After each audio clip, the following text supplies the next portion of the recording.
Welcome back, everybody, to Shelf Life. I am Leah. I'm Val. And this is episode 10? Sure. All right. Today we are recording on our phones. So, yeah. But you can't Hopefully even tell. the audio is okay. Yeah, the audio is great. We already know. So. But for the viewers watching on YouTube, you can see. My bad. Whoops. Yeah, and that's okay. But, Val, how have you been? Tell me a high and a low from the last week for you. I feel like, I don't know. A high.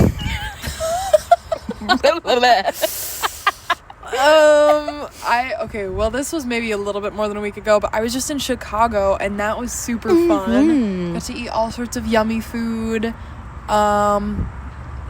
I got to do fun things. I don't know, see my family, hang, vibe, chill. It was good. Yeah. It was chilling. That's good. A low, I feel like work has been a little stressful. Oh, no.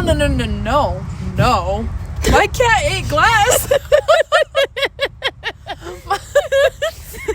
I forgot about that. My cat ate a chunk of my computer screen. She just walked up, bit the corner, gobbled the glass right up before I could do anything. It literally happened in a split second. It was so fast. So I was crashing out because I had a bad day at work. It was 11:30ish at night. And I was like, dude, do I need to bring you to the ER? Are you going to be okay? Do I need to be worried? And then, of course, now my computer screen has a little crack in it, which is annoying. And I'm just I don't know. She is okay. I didn't end up bringing her to the vet. I called and they said that she should hopefully be fine, but to just watch her. And she's doing really well. So, yeah, I mean... Yeah, that's stressful. I'm just like, broski, you're not... I've never had my cat eat a chunk of my computer before. That's definitely a unique My experience. cat just eats her food. It was so unnecessary. She just wanted to make your life a little bit more interesting, you know? Yeah, well, and that same night she knocked over a vase and was pushing shit off of my nightstand. And she was just rebellious, huh? I was a little peeved. Yeah, understandable. What's a high and a low for your week, Leah? So I was trying to think about this. I don't know. I think over the last 2 weeks, I've done a couple different photo shoots. I've done a couple different mommy and me shoots and a senior portrait session that was gorgeous. So I'm really excited about those. I'm kind of a little bit overwhelmed by my workload right now, but I'm powering through and it's fine. We're going to get through it. It's going to be great. But I am very happy with how the shoots turned out. And on top of that, I feel like I've just been spending a lot of time with people that I love and catching up with people that I don't see a ton, or reconnecting with people that I haven't seen in a while. So obviously that's always great. And yeah, as for a low, like I said, I'm just feeling a little bit overwhelmed by my workload, and I think that's kind of making me I'm not fully burnt out, but I can just feel that my brain is a little bit overwhelmed. I don't know if you've ever had that feeling. It's just being in a funk. So over the last 2 weeks, I haven't really been reading as much. What else? I haven't really been lifting. I've been going on walks and things like that, but I haven't actually stuck with my routine, I guess. But we're coming back. Yeah, we're we gonna are be better than ever. Woo! I just needed this a couple weeks to get my shit together. So yeah, and that's okay. Sometimes you need a couple weeks to be in a slump.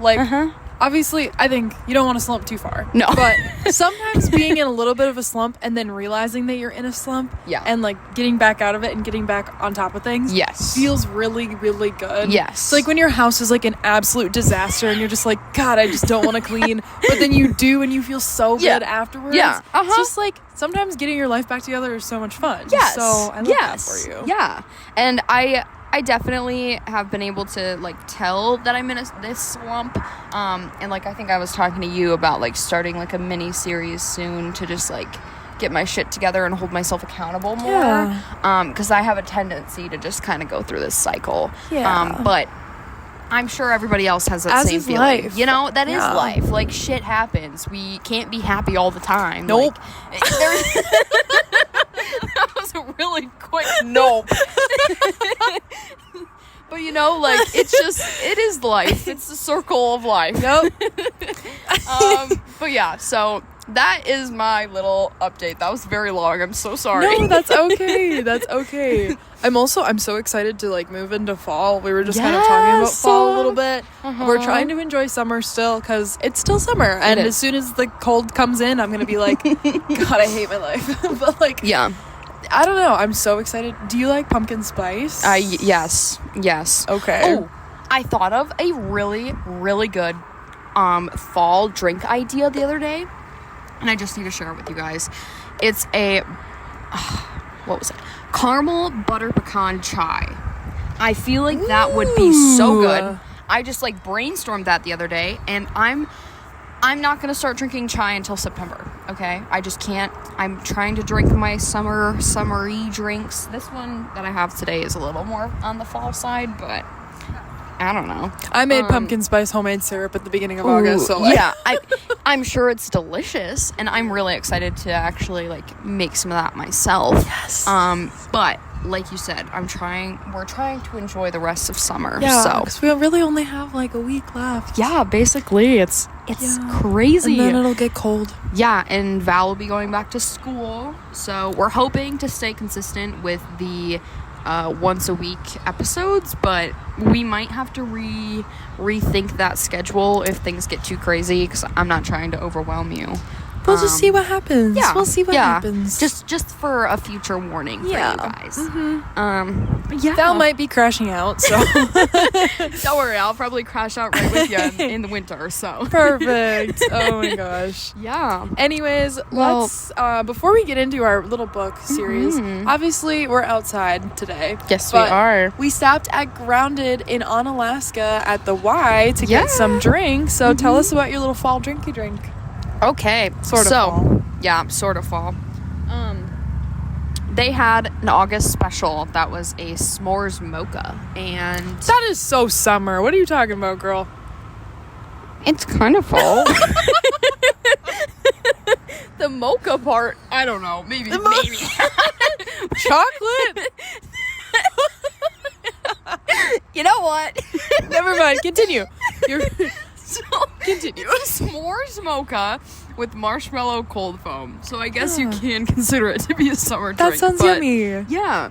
Normally I have like lavender-y drinks, so this is like less, flowers, like colorful, like True. No, s'mores is summer. Yeah. I'm sorry. Valid, okay, it is. I got a Lotus energy drink with lemonade and raspberry. And how would you rate that one? 4. Oh, 4 out of 10? Oh, I was going out of 5. Okay. Out of 10, we'll give it an 8 because that's Okay. the equivalent. Okay, yeah. Fractions. Yeah. Good job, girl. That math is coming in handy. Stupid. I'm gonna give mine an 8.5. We're not gonna reduce fractions. I'm not good at math.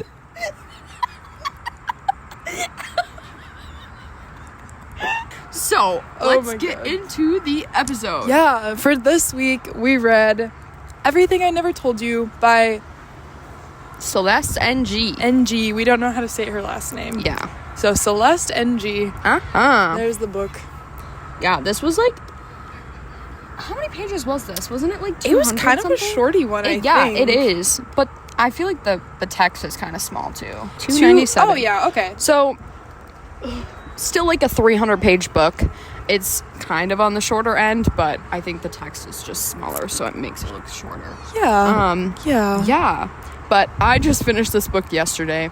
I read the last, like, half of it, so I could, know what we were talking about today. I was the procrastinator this week. That's okay. Not Val. Usually it is me. I was on top of my shit because I read this book like 2 years ago. Yeah. Actually, no, I read this in high school. So even longer. God, like no 4 wonder I years remember ago. nothing about this book. Anyways, I'm going to hit you with a synopsis because that's probably all I'll be able to do. Okay, anyways, this book is about a girl. Her name is Lydia, and right at the beginning of the book, we find out that she is dead. Her body was found in a lake, and this story is about, it's not really like a thriller trying to like find out necessarily like what happened to her.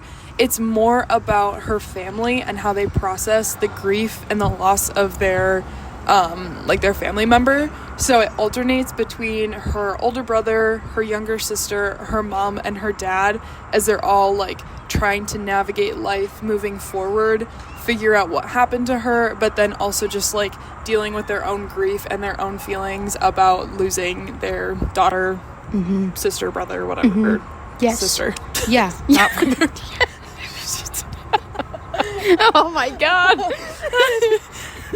We are stumbling over our words It's today. gonna be rough. So don't pay attention to us. Oh boy. We only have 18 minutes of recording time left.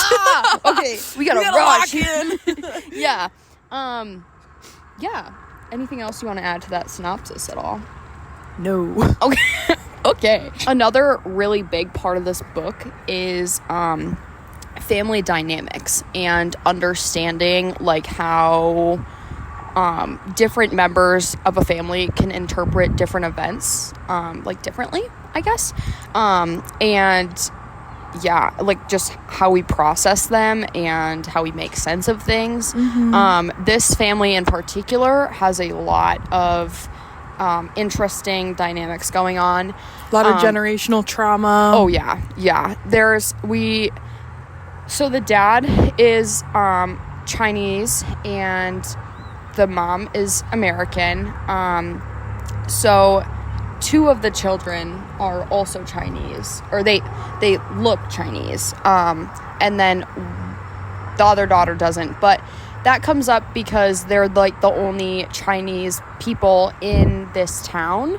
And they are made fun of. This is also like, it takes place in 1980s, like 1970s. Oh, I forgot about it jumps back. Yeah, like it's like in the past. So also like women aren't really like seen as doctors, and like, you know, like women aren't really seen in any serious professions at all. They're like basically tending to the house and all of this stuff, which contributes to all the pressures that we see like put on Lydia to like become a doctor or become something that her mom like really wanted her for herself. But with like, it's kind of like with racism as well. In this time, we see this coming through because the kids are made fun of, and like they don't really have many friends, so they think that like Lydia committed suicide because she didn't have friends, and like, you know, she was the only Chinese girl in her grade, and the only other student that was Chinese was her brother. Just going through like just a lot of other like personal struggles as well. Yeah. So we see that as like an important thing as well.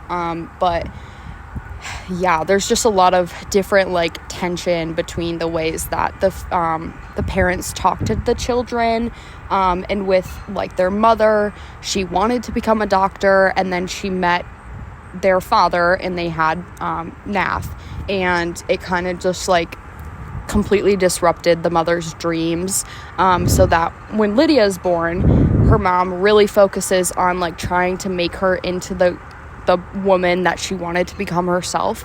So there's a lot of pressure put on her, and like Lydia always says yes to what her mom asks of her, even if she's not necessarily happy with that choice. So yeah, I guess Lydia kind of deals with a lot of like her mom living vicariously through her and putting a lot of pressure on her. And then Nash, on the other hand, Nash is the older brother. He gets accepted into Harvard, but like also really struggles with family dynamics. He struggles a lot with like his relationship with his dad. And so he doesn't tell his family that he gets accepted to Harvard. Lydia actually finds out before. She found the letters, but he never like told her. Directly. And then the youngest daughter, Hannah is her name. Hannah struggles with just feeling kind of like forgotten about. Like the other two siblings are like glorified or like focused on a lot more. Exactly. She and just even feels... Sorry. Yeah, I was gonna say even like more than that, Lydia is the one that they focus on the most. Like, yes, Nath, he really isn't like recognized. Like, his accomplishments are pushed under the rug, and it's really just like everything centers around Lydia in this family, basically. Yeah, and then Pops is having an affair. Yeah, my goodness. To cope with Lydia's death. I guess. So yeah, that's kind of just like a really surface level explanation of like the different struggles that they're all kind of going with. So I don't know if there's anything else to really like add into that. That was kind of more to add to the synopsis to understand. One important note to make: this book is told through a third person omniscient perspective, so it's constantly changing and being told through the different perspectives of the children and the parents, so it gets a little confusing at times because like they're constantly flipping through those narratives, but it's to kind of like emphasize how like each character interprets a different event like uniquely, and just so we can understand the tension and the dynamics between everybody. But yeah, so I guess after all of that, Val, what were your thoughts on this book? What did you rate it? Well, honestly, I once again, just because I read this so long ago, I feel like a lot of my like critical analysis is forgotten. I don't have like a ton to say on this book. I enjoyed it a lot at the time. I thought that it was really interesting to like see how the different family members all kind of like coped with the loss, but then more importantly, I thought it was not cool, but like interesting to see how they move on from such a tragedy, and how they kind of like, in a sense, Lydia's death brought to light some things that they were all struggling with, and made them able to like work on those things and kind of like grow as people and move on. Yes. So not that it like made light of her death at all, but it just, I don't know, I thought that I'm losing my train of thought here. It kind of like brought them together as a family. It did. Yeah. Because at the very end, like, we see obviously the dad's affair comes to light, and the mom forgives him. She, for a minute, she thought he ran away, and then she rekindles with I shouldn't even say rekindles, she actually like starts showing affection to her youngest daughter, Hannah, because like Hannah comes to Hannah comes to comfort her mother in this time of distress, and then they like cry together for hours, and they become bonded finally, and then she tells her mom like he'll come back, he'll be back, and he does come back. So we see that, and then Nath, like, you know, he's still going off to college, but they are finally like working through their struggles and like moving together as a unit, instead of like having all of these unspoken tensions that they never really addressed. But what was your rating? I mean, I just looked on my Goodreads. Initially, I'd given it a 5. I think I am going to switch that down to a 4 now. Just, I don't know. I don't think it necessarily, I don't know why I give it a 5. I don't really know why. It's good. Not fantastic. Yeah. I do actually have one other thing to say. Like, it was interesting seeing the perspective of, like, the mom obviously puts so much pressure on Lydia to kind of just be perfect in every sense, but I thought it was really interesting to also, like, it switches to Lydia's perspective as well, to see what happens to Lydia and like how she does end up dying. Yes. And it was really interesting to hear what she was struggling with, and the dynamic of who her mom thought Lydia was, and like this image of like this perfect daughter that she had, and then who Lydia actually was, and just kind of like that disconnect was a very interesting aspect to read. Yes. And I enjoyed that. So my thoughts on the book, I also don't really have a ton to like analyze, I guess. Yeah. I think I gave it a 4, but I didn't love the third person omniscient perspective as much as I could have. I think it got so confusing at times for me. There was just a lot going on. Like, there were a lot of different dynamics, a lot of different emotions, and it was hard to keep them straight almost. It even switches perspective in like mid chapter. Yes. Like, yes. That is very confusing. Like, I don't mind a book that tells different perspectives, but each chapter, like, that's when it actually breaks it up clearly like that. That's not too bad. But this one was just kind of all over the place. Literally, and that's what made it harder to interpret. So that kind of made my rating drop down a little bit, but it was a good book though. It told a good story. I enjoyed actually reading about like with the time frame that it was set in. It was very interesting because, like, you know, like, that was such a time of like tension in America in general. Oh frick, our battery is dying. How does this happen? Okay, hold on, let me switch our battery. All right, we're back. Battery switched. So yeah, I don't really have anything else to add from like my thoughts on the book. And yeah, so now we're just gonna get into a little spoiler. Yep. We're gonna tell you what actually happens to Lydia. And yeah, do you want me to do that, or do you want to do that? I guess so.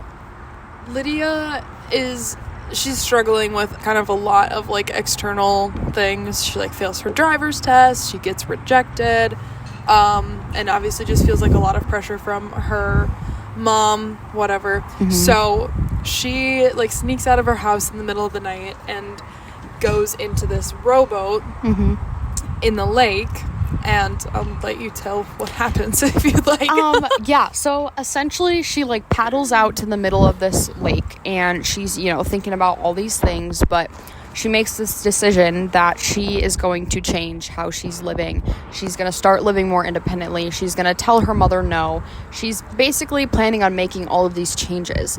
But in order to actually start this new chapter in her life, she really wants to prove to herself that she can swim to the dock. So it's like she wants to prove to herself that she can like be independent, that she can do what she needs to do like for herself. So the swimming thing is like a little goofy, but like But yeah, so essentially she's just trying to prove this to herself, but she doesn't know how to swim. So she steps into the water and she ends up drowning. Yeah. And it's an accidental death, but everybody else thinks it's suicide because they don't understand what was going on in her head. But in reality, she was trying to move forward, and she was going to completely change her life after this. She's trying to prove herself. Yes, it's a very, very sad ending. But yeah. Do you have any other concluding thoughts on this book at all? Not really. No. I think it's a pretty good book. I would recommend it. I would read it. Yeah. I also recommend it. But I don't have anything else to say. And we do have to wrap this up because our battery is getting low again. My goodness. Oh my gosh. Crazy. But so next week we are reading Local Woman Missing by some author that I don't remember. By Macy, I don't know, by somebody. Do you remember? Mary Kubica? Yeah, Mary Kubica? You're right, but I don't think that's how you say it. Yeah, I don't think that's how you pronounce it. Kubica. I don't know. I think those are the letters. Yep. Or Local Woman Missing. That's the book that we are reading for next week. I am so excited to talk about that one. Me too. We both loved this book. So this one will be really fun. Yes. So I guess tune in to our... No! Oh, I'm still recording. Okay. Tune in to our Spotify, Shelf Life Pod, and follow us on Instagram, also Shelf Life Pod, as well as our YouTube. And if you feel up to it, follow our personal accounts as well, because we are both in our influencer eras. Literally, we have been posting so much. The views are through the roof. Follow us, stay in touch with our lives. Show us some love. And Yeah. Thanks for listening, guys. Thank you. See you next week. Bye.